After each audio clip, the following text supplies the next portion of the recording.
Everything was in place for this to be Mitch McConnell's year. He had a Republican Congress and White House for the first time in a decade, and a simple majority of votes was all that was needed to not only confirm major nominees but pass major legislation too. And certainly, he scored some big wins, first with a Supreme Court confirmation and then by delivering to the White House the first tax reform package in 3 decades. But the Kentucky Republican, who entered Congress in 1985, is looking ahead to 2018 with fewer accomplishments to tout than he might have hoped, and a long list of leftover legislative agenda items from 2017 to confront. McConnell was able to help avert a government shutdown before Christmas, but he couldn't at any other point in the year advance individual spending bills. Doing so would have averted the current scenario. Come January, party leaders will have to convince members of Congress to agree to a longer-term deal to fund government agencies, and no one has any good idea how it will all come together.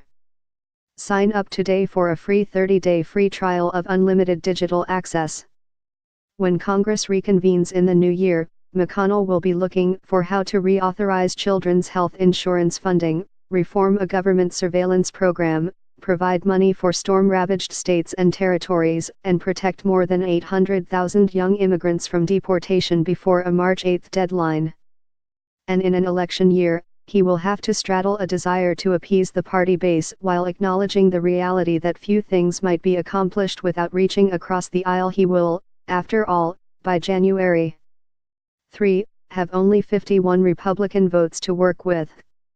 In a recent interview with McClatchy from his Capitol Hill office, McConnell said punting on this potpourri of issues was not unusual, and he blamed Democrats for using procedural maneuvers to slow down the legislative process across the board.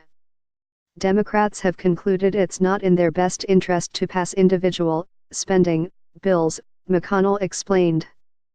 They like slow-walking everything, rolling it up into one big ball and having a crammed negotiation. One major legislative defeat was Congress's failure to deliver on the Republican promise to repeal and replace the Affordable Care Act, resulting in months of ultimately wasted time and effort that could have been used elsewhere. McConnell did see comprehensive tax overhaul legislation over the finish line, but even the tax bill that cuts rates for most Americans is proving to be a hard sell. When asked why Republicans were finding themselves having to defend massive tax cuts to the American people, McConnell attributed the bill's 29% approval rating to the media's unrelentingly negative coverage.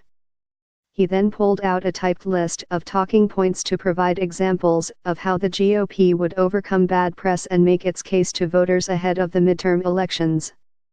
"We're having a fun time selling this," said McConnell.